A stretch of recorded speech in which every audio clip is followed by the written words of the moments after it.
Supreme court ने 17 अक्टूबर 2025 को एक बहुत बड़ा फैसला सुनाया है।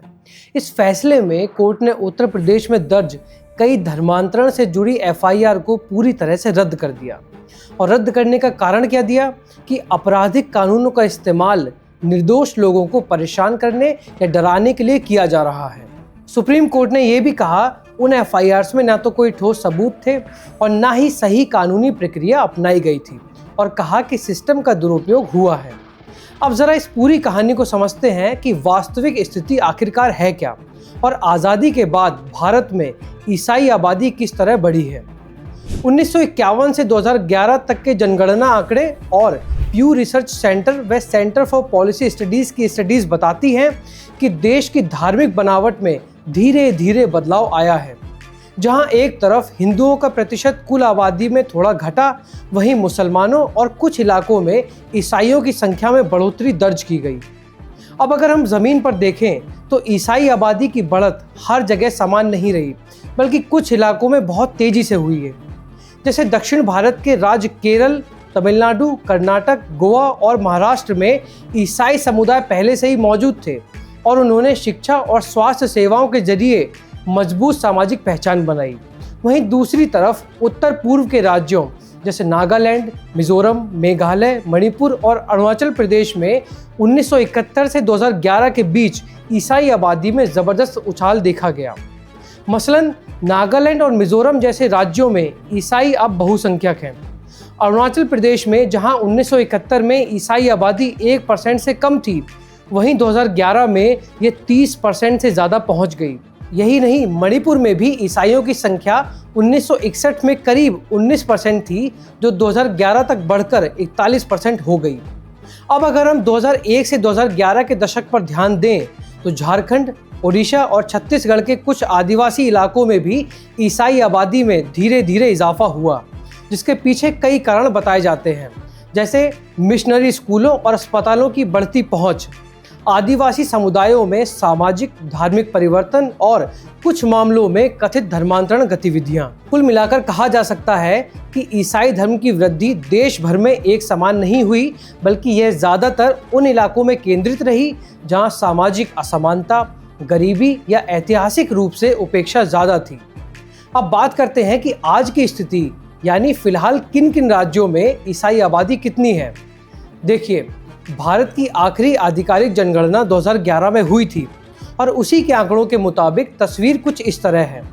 सबसे ज़्यादा ईसाई आबादी उत्तर पूर्व के राज्यों में है। नागालैंड में करीब 88%, मिजोरम में 87% और मेघालय में लगभग 75% लोग ईसाई हैं। इन राज्यों में ईसाई धर्म आज बहुसंख्यक धर्म बन चुका है। दक्षिण भारत की बात करें तो केरल में ईसाइयों की आबादी लगभग 18% है, जबकि गोवा, तमिलनाडु और अंडमान निकोबार द्वीप समूह में भी ईसाई समुदाय का प्रभाव काफ़ी मजबूत है और इन इलाकों में चर्च, स्कूल और मिशनरी संस्थान सामाजिक रूप से गहरी जड़ें जमा चुके हैं। अब अगर हम मध्य और पूर्वी भारत की ओर बढ़ें, जैसे झारखंड, ओडिशा और छत्तीसगढ़, तो यहाँ ईसाई आबादी तुलनात्मक रूप से कम है, लेकिन आदिवासी बहुल इलाकों में इनकी संख्या धीरे धीरे बढ़ रही है। ऐसा खास तौर पर रांची, सुंदरगढ़ और जशपुर जैसे इलाकों में देखा गया है। बाकी राज्यों जैसे उत्तर प्रदेश, बिहार, राजस्थान और मध्य प्रदेश में ईसाई आबादी बेहद कम है, यानी कि 1% से भी नीचे। ये मुख्य रूप से शहरी पॉकेट्स या मिशनरी गतिविधियों वाले इलाकों तक सीमित है। तो कुल मिलाकर भारत में ईसाई धर्म की स्थिति समान रूप से फैली हुई नहीं है, बल्कि ये कुछ राज्यों में बहुत प्रबल है। चलो अब जरा आसान और बातचीत वाले अंदाज में समझते हैं कि हाल के कुछ सालों में भारत में धर्मांतरण के क्या ट्रेंड दिख रहे हैं, वो भी खासकर हिंदू से ईसाई धर्म में जाने वाले मामलों में। गुजरात की विधानसभा में खुद राज्य सरकार ने बताया कि पिछले 5 सालों में 1766 लोगों ने धर्म परिवर्तन की मंजूरी के लिए आवेदन किया। इनमें से 1652 लोग हिंदू थे, यानी करीब 93.5% आवेदक हिंदू समुदाय से थे। इसका मतलब ये है कि गुजरात में धर्मांतरण के मामले में कई हिंदू धर्म बदलने की प्रक्रिया में शामिल हैं। अब इसे आसान भाषा में समझते हैं कि क्यों लोग धर्म बदल रहे हैं और इसमें कौन कौन से फैक्टर काम कर रहे हैं। सबसे पहले बात आती है सामाजिक कारणों की। कई बार धर्मांतरण को लोग अपनी आज़ादी या आत्मसम्मान से जोड़ते हैं। खासकर दलित या समाज के हाशिए पर रहने वाले समुदाय जो कि भेदभाव, या छुआछूत जैसी समस्याओं से परेशान रहते हैं। और वो जब ईसाई समुदाय की शिक्षा, साफ सफाई और सामाजिक सहयोग वाली गतिविधियां देखते हैं तो उन्हें लगता है कि शायद वहाँ उन्हें सम्मान मिलेगा। द प्रिंट की पंजाब वाली एक फील्ड रिपोर्ट में यही बात सामने आई थी कि कई मजहबी सिख और वाल्मीकि हिंदू समुदायों के लोग ईसाई धर्म अपनाने लगे हैं क्योंकि उन्हें वहाँ समाज में बराबरी महसूस होती है। दूसरा कारण है आर्थिक और कल्याण से जुड़ा लालच या प्रलोभन। कई मिशनरियाँ गरीब इलाकों में स्कूल, अस्पताल या रोजगार के मौके देती है। अब जरा सोचिए कि अगर किसी के बच्चे को मुफ्त में पढ़ाई मिले, इलाज सस्ता हो जाए या रोजगार में मदद मिले तो वह व्यक्ति प्रभावित तो होगा ही। द प्रिंट और सेंटर फॉर पॉलिसी स्टडीज की रिपोर्ट में कहा गया है कि कई गरीब लोग धर्म बदलते हैं क्योंकि उन्हें बेहतर जीवन और सामाजिक सुरक्षा की उम्मीद होती है। प्यू रिसर्च की रिपोर्ट भी मानती है कि सामाजिक और आर्थिक उन्नति धर्मांतरण का सबसे बड़ा कारण है। तीसरा पहलू है प्रवासन यानी माइग्रेशन।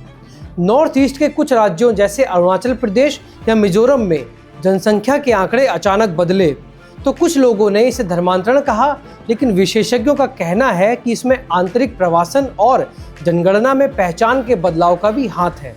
यानी हर जगह धर्मांतरण नहीं बल्कि जनसंख्या के अंदर का बदलाव भी असर डालता है। अब चौथा कारण है मिशनरियों की रणनीति और तरीका। पहले मिशनरी खुले प्रचार से काम करती थी, लेकिन अब उन्होंने तरीका बदला है। वो गाँव में छोटी छोटी चर्च इकाइयाँ बनाती हैं, लोकल भाषा में प्रवचन करती हैं और लोगों की मदद करके विश्वास हासिल करती हैं। यानी सीधी धर्म चर्चा नहीं होती बल्कि सेवा कार्य के जरिए लोगों को जोड़ना उनका नया तरीका है। अब आखिरी और सबसे विवादित हिस्से को समझते हैं, जो है जबरन या धोखे से धर्मांतरण के आरोप। कई जगहों पर कहा गया कि लोगों को पैसे, नौकरी या इलाज के लालच में धर्म बदलवाया गया और इन आरोपों की वजह से ही कई राज्यों ने एंटी कन्वर्जन कानून बनाए। लेकिन हाल में सुप्रीम कोर्ट ने कह दिया कि जब तक पुख्ता सबूत ना हो तब तक किसी को अपराधी नहीं ठहराया जा सकता। कुल मिलाकर बात यही है कि धर्मांतरण का मामला बहुत जटिल है। इसमें कहीं सम्मान की तलाश है, कहीं बेहतर जीवन की उम्मीद, कहीं प्रवासन का असर तो कहीं राजनीति का असर।